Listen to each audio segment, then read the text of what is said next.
បាទជំរាបសួរពុកម៉ែបងប្អូនថ្ងៃនេះខ្ញុំនឹងស្រាយចម្ងល់ទៅដល់ម្ចាស់សហគ្រាសក៏ដូចជាបងប្អូនអតិថិជនដែលមានតម្រូវការទៅលើផលិត uniform គាត់សួរថាតើក្រុមហ៊ុនយើងខ្ញុំនេះធ្វើការផលិត uniform បែបជាខោអាវក្នុង stock ឬក៏យើងផលិតកាត់បែបម៉េចតោះទៅមើលទាំងអស់គ្នា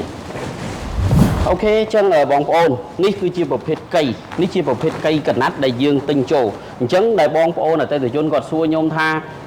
តើការកាត់ហ្នឹងជា stock ឃ្លាំងឬមួយក៏កណាត់យកមកកាត់អញ្ចឹងខ្ញុំចង់បញ្ជាក់ថាយើងជា standard រោងចក្រអញ្ចឹងរាល់ការកម្មង់ផលិតអតិថិជនយើងមាន2 option ទី1បងប្អូនអាចកម្មង់កាត់ក៏បាន option ទី2គឺយើងអាចប្រើអាវក្នុង stock គាត់ថាពាក់ព័ន្ធជាមួយអាវ stock យើងជាប្រភេទសាច់លាតតែម្ដងអញ្ចឹងសម្រាប់បងប្អូនដែលមានតម្រូវការចង់បានលឿនបាទមានន័យចង់បាន2ថ្ងៃបាន3ថ្ងៃបានចំនួន10 20 30អាវក៏យើងទទួលផលិតដែរបាទតែបើសិនជាបងប្អូនត្រូវការកម្មង់ម៉ូដបាទត្រូវការកម្មង់ម៉ូដ style ទៅតាមតម្រូវការយើងទិញជាកៃបែបនេះបាទទិញជាកៃបែបនេះយើងកាត់នៅក្នុងរោងចក្រជូនបងប្អូនតែម្ដងអញ្ចឹងសម្រាប់បងប្អូនដែលមានចម្ងល់ទៅលើការងារហ្នឹងបាទមិនបាច់ភ័យទេយើងអាចមាន2 option ជូនបងប្អូនទី1តាមតម្រូវការនៃការកម្មង់ម៉ូដយើងទិញកណាត់ជាកៃកាត់បាទបើសិនជាបងប្អូនត្រូវការលឿនបាទតិចតួចបាទយើងអាចមានជា stock ឃ្លាំងបងប្អូនមើលខាងក្រោយខ្ញុំនេះបាទសិតតែជា stock ឃ្លាំងដែលយើងធ្វើតម្រូវទៅតាមអតិថិជនបាទដែលគាត់ចង់បានគាត់ថាអាវវ៉ាន់ដែលមាននៅក្នុង stock គឺมันអាចលេងម៉ូដបានទេបាទគឺសាច់លាតតែម្ដងបាទទាំងអាវកបើកបាទទាំងឈុត uniform ដូចខាងខ្ញុំអញ្ចឹងបងប្អូនទៅមើលកៃកណាត់បន្ថែមទៀតបាទតោះទៅមើលមួយខ្ញុំបន្ថែមទៀត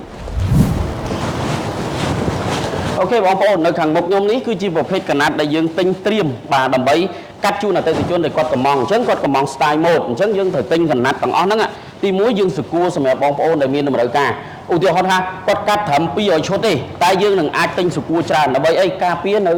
ពេលដែលគាត់ខ្វះខាតបន្ថែមអញ្ចឹងបងប្អូនមិនបាច់ភ័យថាកម្មង់ម្ដងកម្មង់លើកក្រោយយូរអត់បាទគឺយើងត្រៀមកណាត់សម្រាប់បងប្អូនផ្ទាល់បាទតោះទៅមើលប្រភេទកណាត់ម្ដងទៀតបាទតោះអូខេនៅខាងមុខខ្ញុំនេះសិតតែជាកណាត់ដែលយើងបានត្រៀមសម្រាប់កាត់ជូនអតិថិជនបាទដែលគាត់បានកម្មង់ច្រើនឈុតអញ្ចឹងយើងរៀបចំកណាត់ជាកៃ